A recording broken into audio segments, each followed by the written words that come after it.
اور اگر رمضان کا مہینہ تو پورا معافی کا مہینہ ہے کہ دوزخ کے دروازے بند ہو جاتے ہیں، جنت کے دروازے کھول دیے جاتے ہیں، شیطان قید. آپ دیکھتے نہیں نمازی کیوں بڑھ جاتے ہیں رمضان شریف میں؟ کہ وہ نامراد قید ہو جاتے.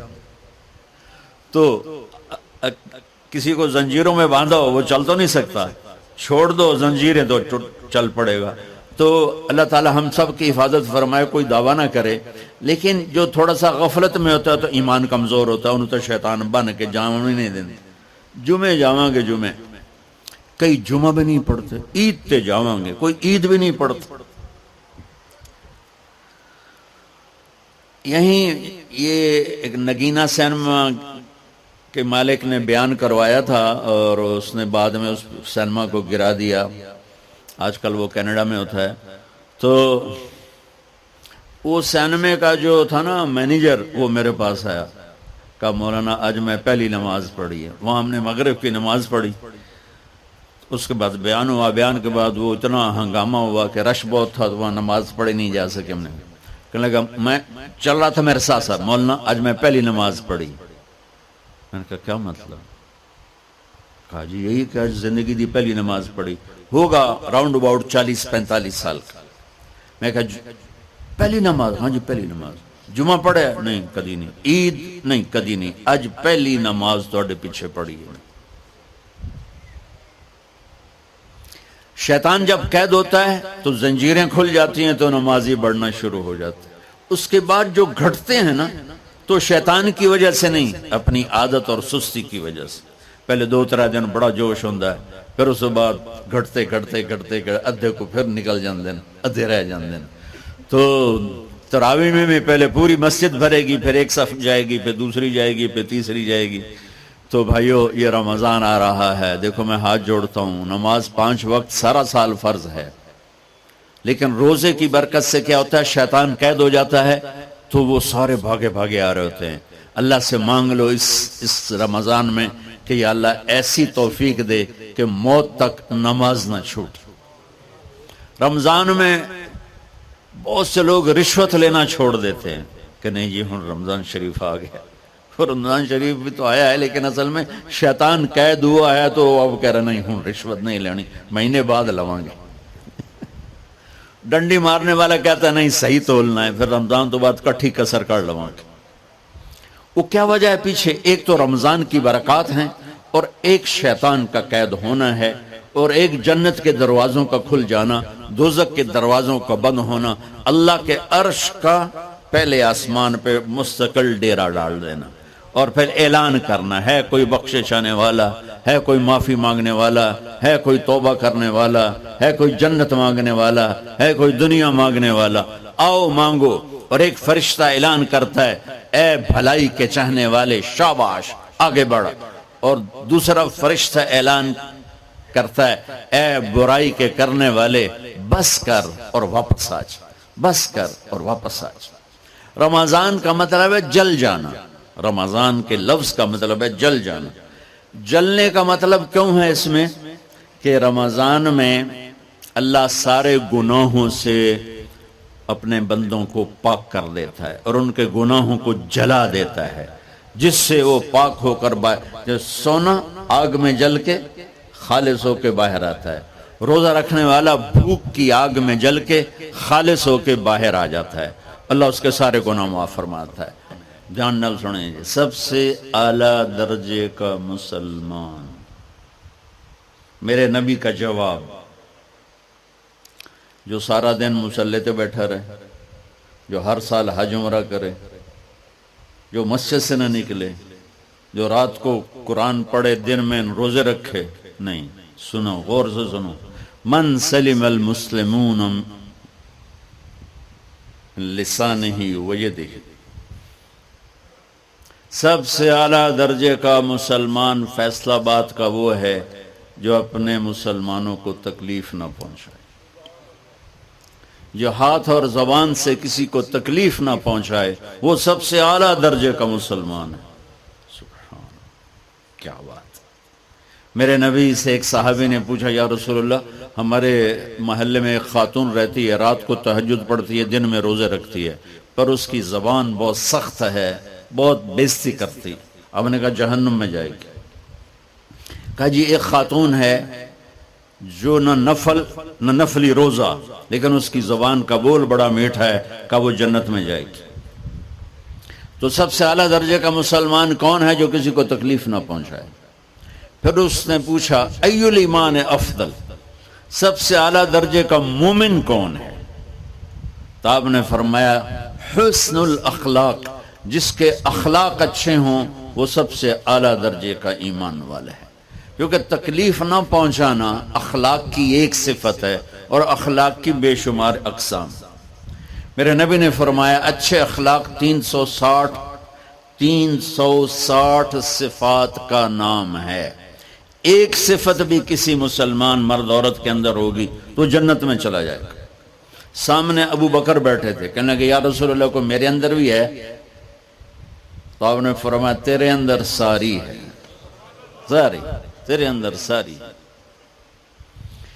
تو ابتدا بھی بتا دی، انتہا بھی بتا دی. اور عبادت بھی مسلمان کو اخلاق تک پہنچاتی ہے.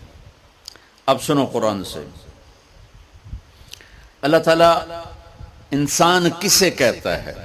ایمان والوں کو. ان الذین کفروا من اہل الکتاب والمشرکین فی نار جہنم خالدین فیہا اولئک ہم شر البریہ. سب سے بدترین مخلوق وہ ہے جو اللہ کو نہ مانے، جو اللہ کے دین کو نہ مانے. آپ نے کہا وہ سب سے بدترین مخلوق. تو لا الہ الا اللہ محمد رسول اللہ ہمیں انسانیت میں داخل کرتا ہے.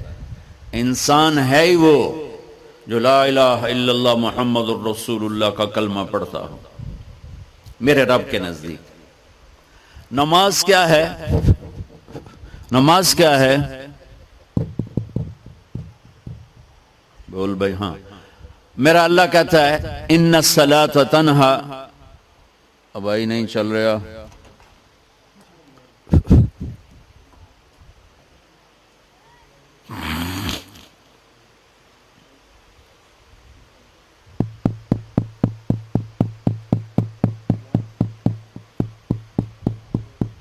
تھوڑی آواز ہے.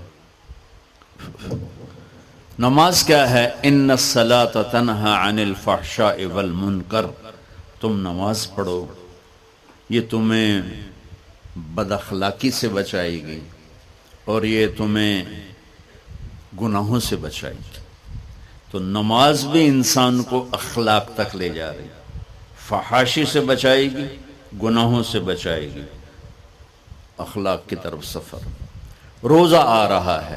روزہ کس لیے ہے؟ کتب علیکم الصیام کما کتب علی الذین من قبلکم لعلکم تتقون. تم پر روزہ فرض کیا ہے جیسے پہلوں پہ کیا تھا تاکہ تم تقوی والے بن جاؤ. تقوی والے کون ہیں؟ وسارعوا الی مغفرۃ من ربکم وجنۃ عرضها السماوات والارض اعدت للمتقین.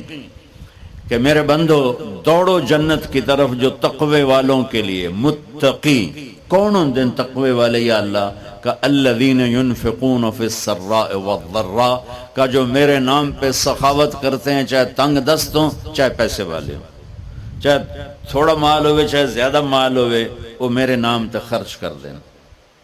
الکاظمین الغیظ جو غصے کو پی جاتے ہیں، والعافین عن الناس اور جو لوگوں کو معاف کر دیتے ہیں.